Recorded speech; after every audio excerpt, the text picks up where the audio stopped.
Welcome back, guys, to CountyLine TV. This is the ever-promised How Does Drifting Competition Work video.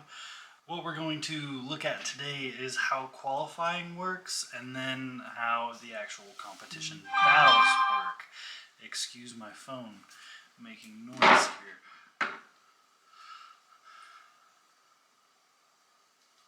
Unimportant.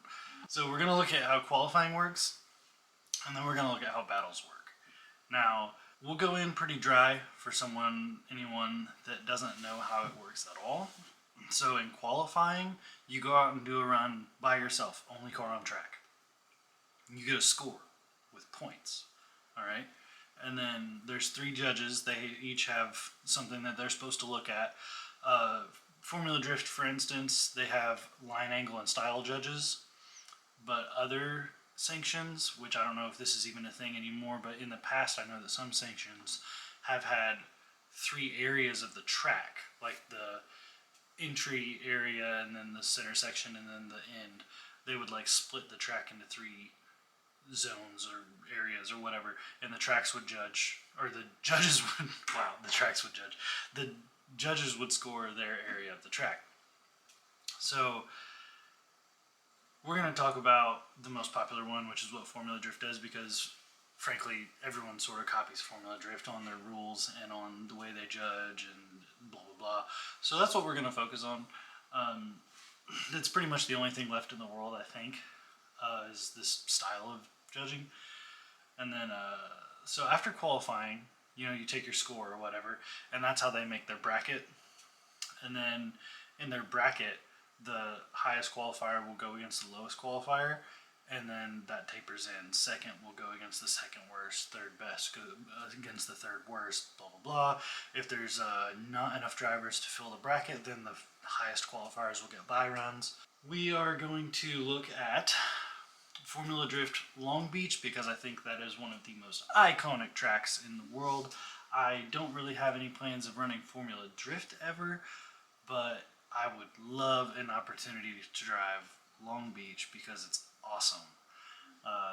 You'll see a little bit of footage from there in this video, but we're going to look at Formula Drift Long Beach, and we're going to break down how they judge the qualifying and then how they judge battles. Once you go into the battles bracket, there's no longer points. Alright, keep that in mind. After qualifying, points go out the window. You don't think about points anymore. They just judge who's done better in the lead and better in the chase and better overall gets the win. And then as you battle, a battle consists of 2 runs. You and your opponent, whoever qualified highest, will lead first while the other driver chases, and then after that run they'll go right back out for another run where the highest qualifier chases and the lower qualifier leads. Let's go ahead and get into our example here, and we'll start let me start this recording real quick. You guys are going to switch over and see my PC screen now. So what we're looking at here is the Formula Drift Long Beach track map. So as the cars start, they start here, and then obviously I get it. They start up here and they go through the track, right? So these red areas are decel areas, as it says, and then they've got some cones here. They want you to enter no later than this cone. It doesn't really score you any higher, I don't think, the earlier you enter. This is just like brake markers for anyone that's done any type of like circuit racing or time attack or anything. These are basically just markers to give you the opportunity to dial in your entry so that it's the same every time. So these are spaced evenly, you know what I mean? And it just helps the drivers to have more than one cone that says, hey, enter by here. They can really dial in where they're entering at. So anyway, as they navigate through this track here, they're allowed to decel here because they're entering, and you're going to scrub a lot of speed on entry. And then they get out to what they call a touch and go here, and a touch and go, they want the back of the car to touch this area, not not touch, but get close to this area. There's a wall there for this track. You'll see it in a minute.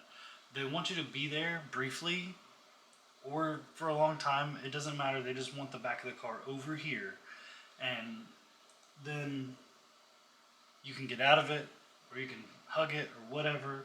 But in order for the track to flow right, you really can't hug it for very long.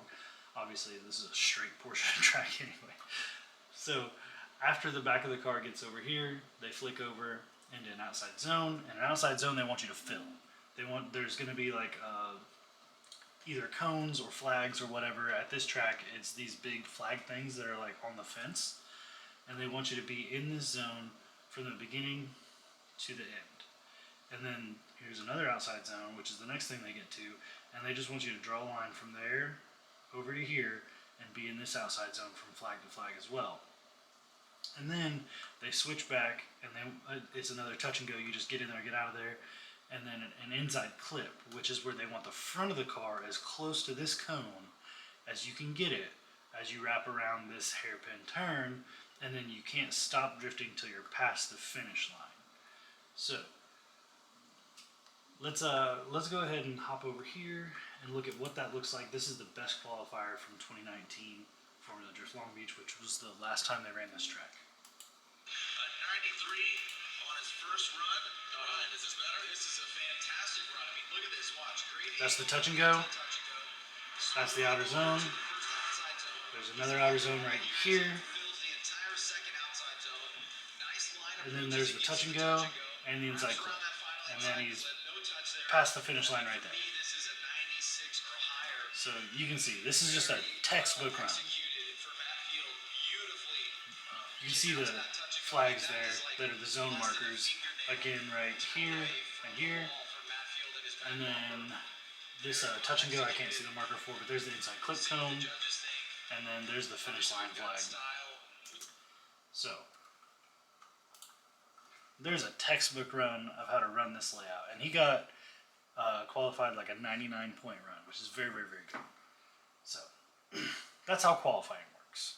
They want to see who can do exactly what they put on this map the best. I know I'm sort of rambling, but I don't know how else to shoot this video. Anyway, so now that we've seen a really high qualifying run on this track map, hopefully you guys can understand how qualifying is scored.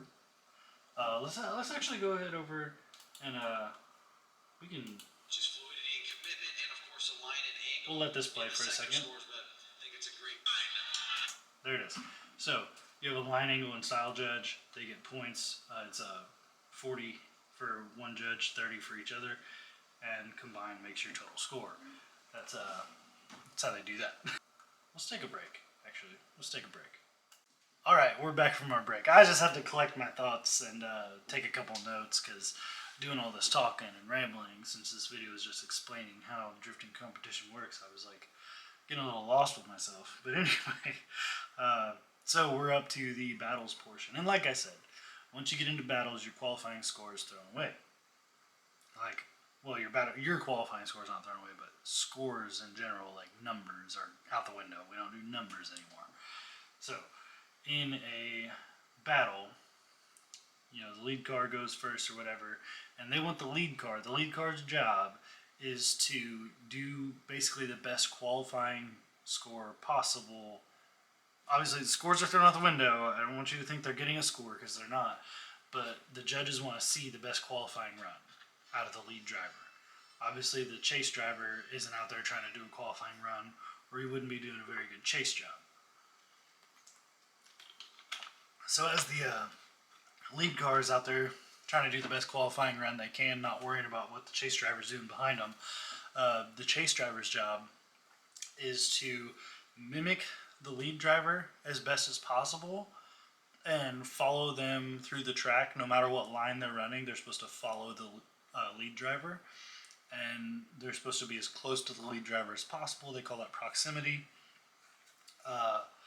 And as they're doing that, they're supposed to mimic both the speed and angle of the lead driver, which mimicking their angle isn't always easy. You kind of have to have like like it's hard for a chase driver to mimic the lead driver's angle without having the same or better like car setup. Like if you're a chase driver and you're chasing a car with 200 horsepower more than you, you could probably keep up, you know, but you probably won't have the same amount of angle. So that being said, that's why a lot of these cars chase each other up on power. Like in 2008, these cars had 400 horsepower. Today they have 1200. So they're just trying not to let anybody get an advantage. Everybody's trying to build the same caliber of car. But anyway, let's go back to the PC screen for a second. Let's take a look at this.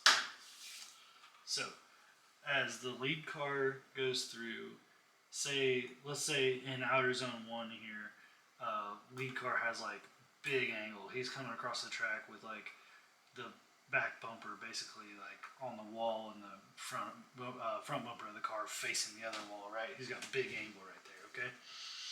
Now, they want the chase driver to have good proximity, so they want him to be close, right? And ideally, he would be just matching the same angle. He'd be right there with them. But if he's over here like, let's say, like this, where he's got a little bit less angle, but he's still up there, then that's not going to be frowned upon very much. That's still going to be a pretty good proximity chase run.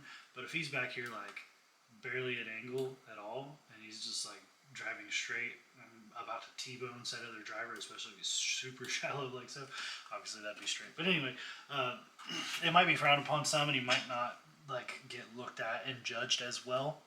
He might end up getting a worse outcome. He might lose the battle if he's driving super shallow like that with hardly any angle. And then on an inside clip is an instance which doesn't happen very often, but on inside clips you are allowed to pass. Say the lead driver's like way out here, and this track you can't pass on. I don't think it's too small. But on some tracks with an inside clip, if the lead driver's way out here, and he's supposed to be up here, but he's not. He's way back there. Then the chase driver could potentially come through and pass. But don't think that happens, because it's very rare. So, hopefully you guys sort of understand how this works. So, and like I said, you do 2 runs in a battle, and the idea is not to pass. You're not racing. You're not trying to get to the finish line first. You're trying to mimic the lead driver as best you can when you're the chase driver, and as the lead driver, you're just trying to put down an awesome lap. Let's go look at some battles from Formula Drift Long Beach in 2019. I'll show you guys a couple of battles, that way you sort of understand how that works.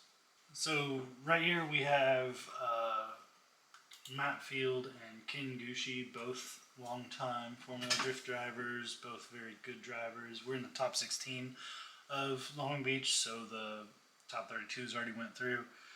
So a lot of these drivers are going to be some of the best that you see here. So since Matt Field qualified highest, he's going to lead first.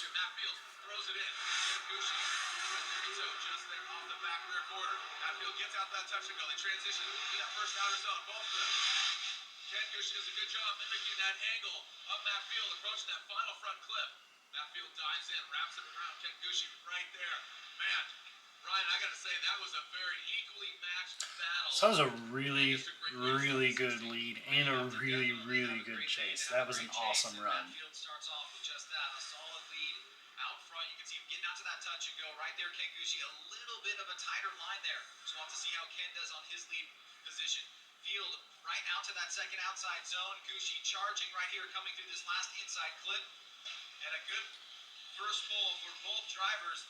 As you can see, that just sort of ticked all the boxes. Like, just super good proximity, mimicking the angle, really good lead run. Just everything was perfect there. So I haven't even watched this. Like, I just clicked on it and decided to record it and show you guys. So I'm glad I clicked on this run though, because that was top notch. So since Matt Field qualified higher than Ken Gucci, now that it's to the second half of the battle, Ken Gushi's going to lead first. Now we get to see the Highest qualifier leads first, right chases here. second. So Find out who's gonna move on that's to why you see him switch positions in the chicane there. or Ken Gucci. And Matt Field has really just come on strong. He's got to be feeling good. A lot of confidence on his side. I remember just 3 years ago when he tried to have that car here and it just didn't start. He was having problems, and now he's your number one qualifier. He can make a perfect event. Ken Gucci gonna try to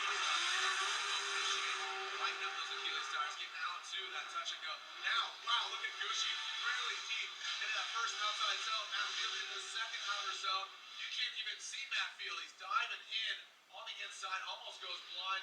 Matt Field jumps back to the side of that Toyota. So some things I saw to note there is that Ken Gucci did not get out to that first touch and go.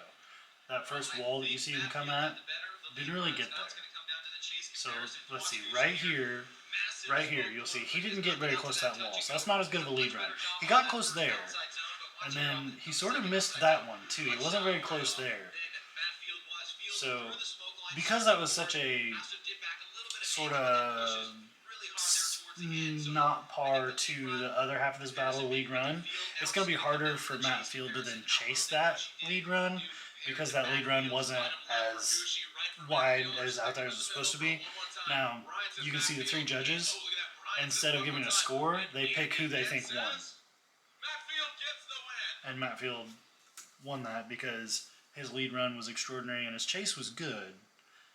His chase just was as good as it could be with a lead run that wasn't great. So, hopefully, after this, you guys can sort of understand how drifting competition works. And I'm going to go ahead and sign off and cringe so hard while I edit this because I don't think I did a very good job. I'll see you guys on the next one. Don't forget to tell your mom to subscribe.